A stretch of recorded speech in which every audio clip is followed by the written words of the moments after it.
우리가 미망에 빠지는 것은 올바르게 생각할 수 없어서가 아니라 그릇된 생활을 하고 있기 때문이다.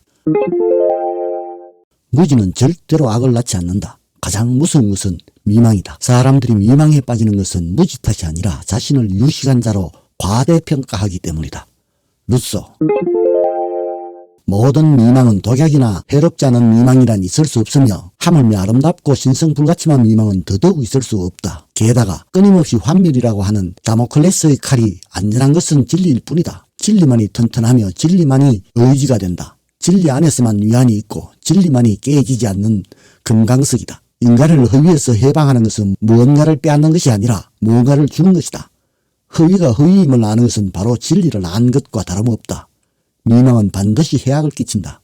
그러므로 미망은 거기에 빠져있는 자에게 나쁜 영향을 미치지 않을 수 없다. 쇼펜하우어.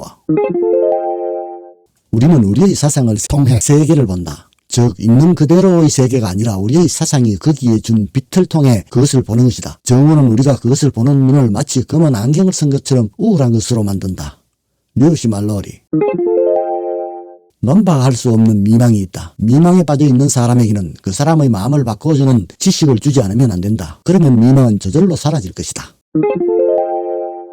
인간의 나쁜 습관의 하나는 자기 자신을 사랑하고 자신을 소중히 하며 자신의 행복만을 바라는 것이다. 그러나 자기 자신만 사랑하는 것은 옳은 일이 아니다. 위대해지고 싶지만 불행하다는 것을 안다. 완성된 인간이 되고 싶지만 자신이 매우 불완전한 인간이라는 것을 안다. 사람들의 사랑과 존경을 받고 싶지만 그의 결정이 사람들의 감정을 자극하여 경멸을 불러일으킨다. 자신의 소망이 이루어지지 않는 것을 알면 그도 극도의 죄악에 빠진다. 그는 자신의 마음에 탐탁하지 않은 진실을 정오하게 되어 그 진실을 말살하려 하지만 도저히 불가능한 일임을 알고 가능한 한 자신의 마음과 타인의 가슴 속에 하다못해 진실을 왜곡하려고 길을 쓰게 된다. 그렇게 하여 자신의 결점을 타인으로부터도 자기 자신으로부터도 숨기려는 것이다.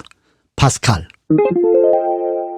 인간 안에 영혼과 육체의 투쟁은 모든 사람에게 동일하며 사람들은 모두 똑같은 미망에 빠진다.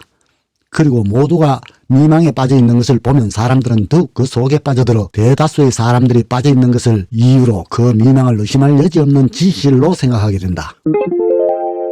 굶주린 사람에게 먹을 것을 주고 옷이 없는 사람에게 옷을 주며 병든 사람을 방문하는 것은 모두 선행이지만 그것과 비교할 수 없는 큰 선행은 미망에 빠져있는 사람을 거기서 구제해주는 일이다.